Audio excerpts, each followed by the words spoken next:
Dr. Sarah Oates and Dr. Kalyani Chadha will assist Dean Dalglish in presenting today's doctoral degree candidate.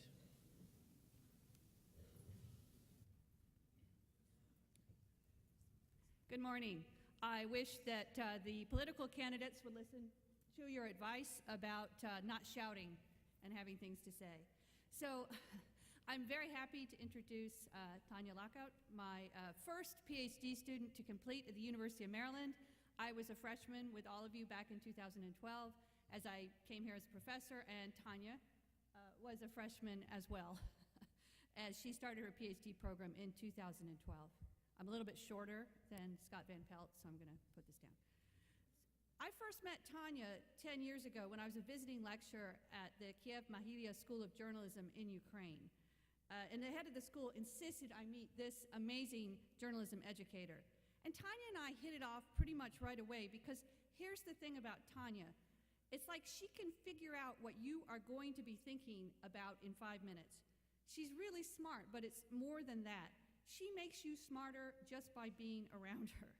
I realized that was supposed to be my job as head of her PhD committee, but it kind of worked the other way. So Tanya and I start this decade-long thing, and I don't even know what to call it, because it's a friendship and it's an intellectual kinship and a kind of a crazy journey that we took together. Mostly, we were always trying to figure out what the last speaker talked about. Excuse me. And that's where humans end and technology begins.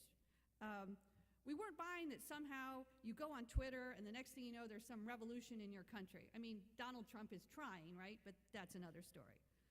So we started working on this in 2006, and right away I just loved Tanya's energy and her enthusiasm, her intelligence, and her complete refusal to give up on some of my crazier research ideas. So we're doing all this research, right?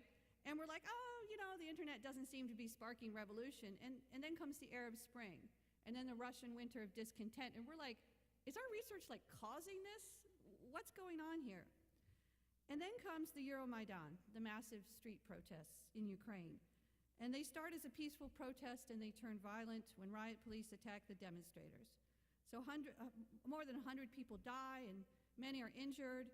And all this time, thousands take to the streets, hundreds of thousands take to the streets, and millions choose freedom. And here's Tanya, thousands of miles away, a Ukrainian citizen, studying these things as a scholar and watching her friends risk their lives to fight for the future of her country. She gets on a plane and she joins them. And she carries on as a Ukrainian, as a researcher, as a freedom fighter, and as a journalist. And she does this all at the same time. When she comes back to keep working on her dissertation, Russian forces invade eastern Ukraine. Tanya is from eastern Ukraine. Her hometown of Luhansk is overrun. My most vivid memory of Tanya is watching her in our chaotic PhD room, talking on Skype to her parents to make sure they got on one of the last trains out of eastern Ukraine and got to safety in Kiev. And they did.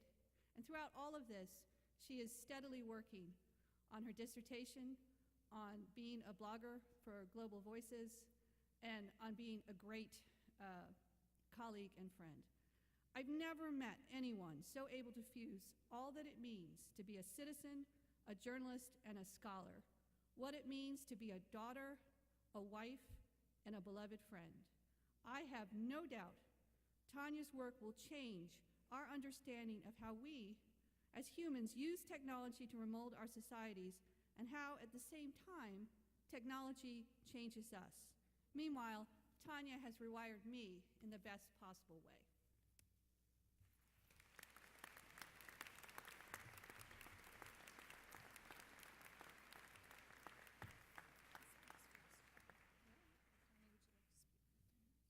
Thank you so much. Those were very kind words, and thank you all for being here today to witness this. I'm also a 2012 freshman. I came in here in 2012 together with Sarah and with many of you, and so it's an honor to graduate with you today.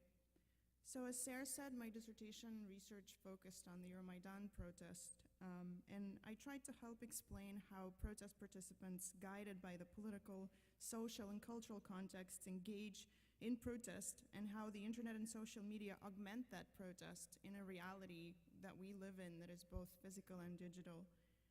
And my research findings are based on interviews and online content that people produced and the thoughts they gave me during the protest. And I hope they contribute towards shaping a theory of a new augmented reality and the augmented protest that explains the complex relationship between citizens and the technologies they use and the media they use during protests, when we have online tools, offline tools, and people using them both online and offline, and all of that merges into a unified space and augments the possibilities for action for protesters as they mediate these networks of information, action, and effect. The dissertation, of course, would be not possible, entirely impossible, without so many wonderful people. My mentor, advisor, and friend, Sarah Oates, has been a source of inspiration, knowledge, wisdom, and enthusiasm about academic research for many years. Her support and guidance have made me the scholar I am today. In large part, it is thanks to her that my academic adventures led me to relocate to the United States in 2012 and to embark upon doctoral studies. And also, this was just so much fun to do with her. Sarah continues to inspire me to ask difficult but interesting questions and to push me to make the most of my abilities. For that, I'm always grateful.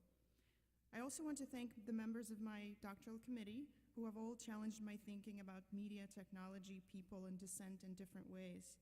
Linda Steiner, Kalyani Chada, Nick Diakopoulos, Zahar Kamis, and so many other people at Merrill College and beyond. I would not be where I am in academia today were it not for my Ukrainian alma mater, a university called the Kiev Mohila Academy.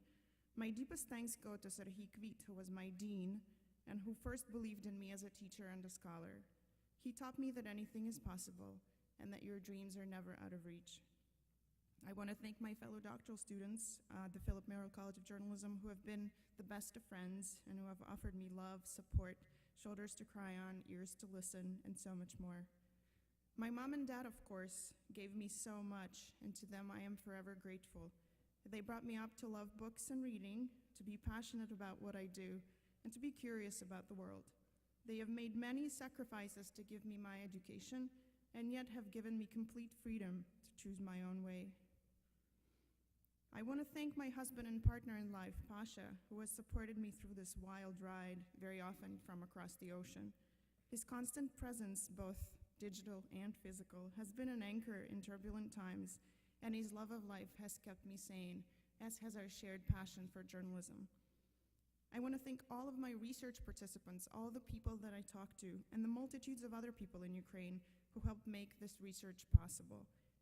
They're all part of an amazing force that is changing civil society and redefining what is possible to achieve with self-organizing, volunteer effort in digital media. Thank you so much.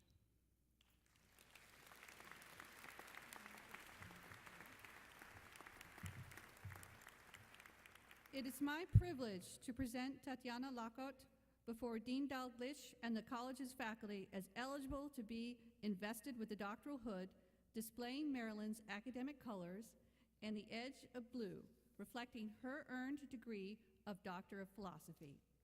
Dean Dalglish, in accordance with the recommendation of our examining committee, the journalism graduate faculty, and the graduate council, I request that you recognize Ms. Lokot for her accomplishments and welcome her to the honorable company of learned women and men. I am pleased to accept the faculty's recommendation and am honored to welcome Tanya Lokot to the growing ranks of students of the Philip Merrill College of Journalism who have received the highest degree awarded by this or indeed any university.